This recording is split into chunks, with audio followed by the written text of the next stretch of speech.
Ya pemirsa, tadi kita sudah saksikan bersama bagaimana pemuka agama Buddha dan juga para umat Buddha lainnya, terutama dari Sangha Mahayana Indonesia, melakukan prosesi pengambilan air suci di Umbul Jumprit, Temanggung, Jawa Tengah.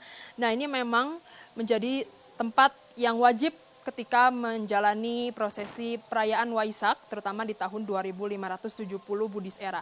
Nah, di depan saya ini memang ada sebuah kolam yang tadi digunakan oleh para pemuka agama Buddha dan juga umat Buddha untuk mengambil air, meminta berkat dengan bercuci muka dan juga mengambil air untuk dibawa pulang. Nah, saya jadi penasaran kira-kira air ini rasanya seperti apa ya? Yuk langsung saja temani saya untuk mencobanya.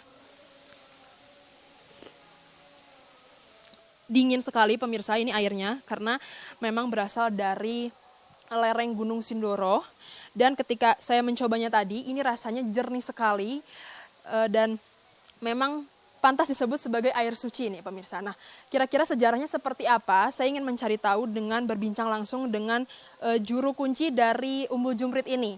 Selamat siang Bapak, boleh tahu namanya siapa? Siang, saya Pak Tumar Muyanto. Oke Pak Tumar, Pak boleh sedikit diceritakan nggak sih bagaimana asal muasal dari Umbul Jumprit ini? Iya, asal muasal dipanggil Jumprit itu ya dari nama Eyang Jumprit yang dimakamkan di sini. Beliau dulu sakit, sudah berobat kemana-mana tidak sembuh, terus meditasi dapat petunjuk. Kalau mau sembuh penyakitnya suruh mandi di umbulnya mata air Sungai Progo. Nah, kenapa kok dipanggil Umbul Jumprit? Karena yang menemukan itu Eyang Jumprit. Ya. Pak, ini katanya dari zaman Kerajaan Majapahit sumber airnya tidak pernah putus nih Pak. Kalau boleh tahu berasal dari mana sih air ini dan apakah benar nggak pernah putus Pak? Ya, nggak pernah putus, ini asal mulanya dari lereng Gunung Sindoro. Ya.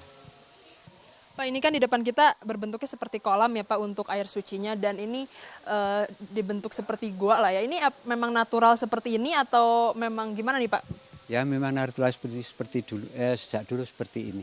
Iya. Terus Pak, saya juga sedikit penasaran tadi ketika saya berjalan dari ujung sebelah kiri saya ini ada tempat pertapaan katanya Pak. Boleh tahu nggak Pak ini biasanya sejarah seperti apa dan sekarang digunakan untuk apa tempat pertapaan ini? Nah, ini pertapaannya itu dulu digunakan sama Eyang Jumprit, pertapanya di sini. Terus sekarang ya semua kepercayaan ada yang ibadah di sini.